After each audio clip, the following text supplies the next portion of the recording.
What is up, YouTube? HPJ here, and of course, I am coming at you guys today because we're going to be taking a look at Dragons of Legends, the completed set. Now, we won't be taking a look at the full set because most of the set is primarily reprints of a lot of the cards from the Battle of Legends series. That's also the first and the second pack, and I also believe there was a third.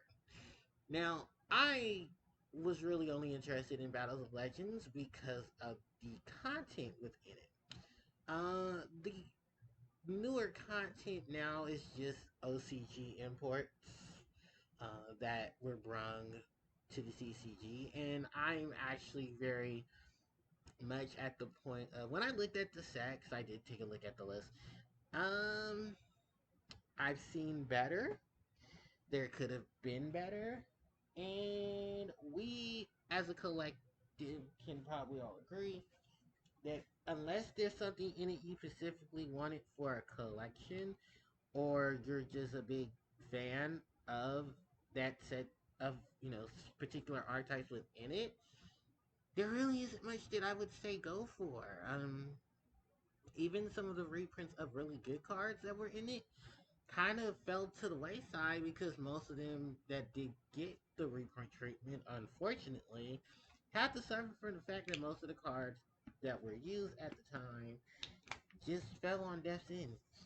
So, yeah, it's like they were meta. They're not. Casual play says otherwise, but even then, some of this stuff has been reprinted so many different times. It's just like, wow, you guys could have picked better things from it. Or just at least pick different tidbits. And the set shouldn't have been this long, to be honest. Even with the inclusion of the OCG cards that are coming here. So, because of that, I will just skip down to where the OCG cards are. If you are looking or interested in the full set itself, I will leave a link to this page in the description box below. Now, let's talk about the imports that will be coming here for the TCG. And here they are. Oh, wait. Is it? Take a minute. I think it's right after these guys. But there are a lot of prints. Okay, so here are the newer cards that are being added to the game. First off, we have the Awaken the Possessed Gigabyte. We also have Awaken the Possessed Raisen Ryu. If you're not familiar with these cards, or the fact that I did videos on these cards, um, these cards are the extended family to the other Awaken the Possessed monsters. These all fit under the Charmer cards, and um, it's funny because Water and Wind, which you thought would have been useful, are not that useful. And that's the only sad part to this, because there could have been so much to the Awaken the Possessed cards, but unfortunately, just due to the situation at hand, and just no big X's right here, both of them. And it's disappointing because these cards could have been so much better, and they aren't. Like even the other ones, Archfiend Eater of Nefariousness and Archfiend, and then on Fire, yeah, those are just better, just due to a technicality. So yeah, they're both gonna come out. They're both gonna be secret rare cards in the set. There's also Exceed Import, which lulls. Exceed Import, for the most part, was something I was looking forward to, just on the practical sense of its artwork, because its artwork is based off of the Keeper of Armageddon and the Keeper of Peace, um, which I can't remember the names off my head. But yeah, these two cards are here in this card's artwork. This card is pretty much just to take an Exceed card.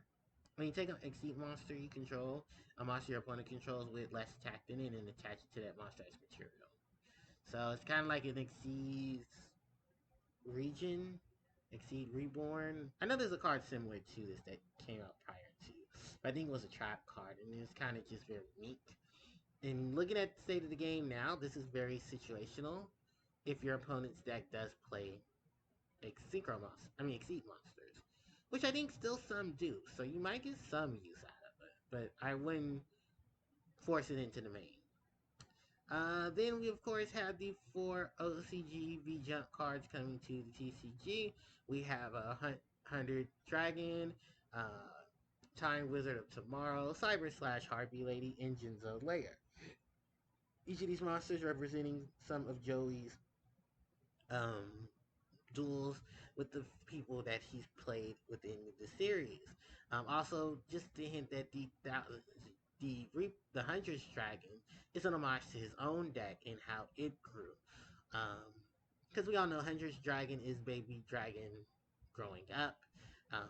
A bit of the in between for when Time Wizard used its magic to help summon Thousand's Dragon, and in the fact that this monster is just a reincarnated setup to it. Then, of course, we have Time Wizard of Tomorrow. This monster was known in the OCG as Time Magus.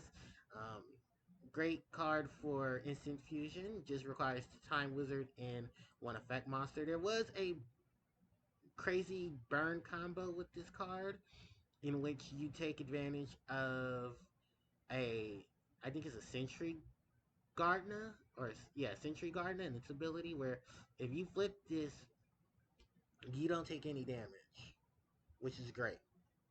So yeah, not too bad. And then Cyber Slash Harpie Lady, known as Harpie Lady Scratch Slash. This is the first Harpie Synchro monster, and yeah, she did get censored. They removed the spikes on her cyber shield. They reduced her breast size. They covered her top with the same the same purple magenta legging. I mean, the same magenta colored assets as her thighs. I think that's the material they just pretty much used that color and put it over her breast, reduced her breast size. And then, of course, the name Cyber Slash is akin to Harpie Lady's attack in the TCG. This is one of those monsters that get one of those cards that get named based off of the attack of a monster in the anime. So yeah, for Harpie Lady, it's Cyber Slash, which I believe is in case to when Harpie Lady is equipped with Cyber Shield and she attacks her opponent. Then, of course, there's Jinzo Layered, um, who's also being introduced in this set. And the funny thing about this is that the 3 new edition cards will probably see some play just off of the retrospectives of who they are. Um, and unfortunately, Hunter's Dragon won't probably see much, if any. And I think at the most point, just Time Wizard, Harpie Lady, and Jinzo are going to be more respected, and just because of the fact that these are probably going to see more play. So, yeah. Other than that, I mean, looking at it all, just like the overall set itself, and I'll give you guys a quick scroll. It's a lot of reprints of stuff from the Number Monsters, the Guardians, got a couple of anime cards, the Cyber Angels, you see the Guardians, we have the Planet series, a couple of Rave Raptors, just a couple of here and there of everything. And like I said, if this is for you as a collector or maybe a fan of specific decks, I would say go for it. Really much isn't cash cows from what it seems, and you're better off just buying the singles. So yeah, that pretty much just ends it for this video because I really don't want to stress too much time on the set itself. And I've already talked about a lot of the cards at the bottom I've already have. So let me know what you guys think of the list for Dragons of Legends, the completed set. Will you be getting, cards from it? Will you be buying packs from it? I would not advise buying a set. And yeah, just let me know what you guys think about it. So, don't forget to like, comment, share, and subscribe. And, of course, hit that notification bell so you guys can be informed of when I do upload more content. Also, the social media links are up, so hit me up there. They are left in the description box as well. And I will catch you all next time. HPJ, signing out. Take care.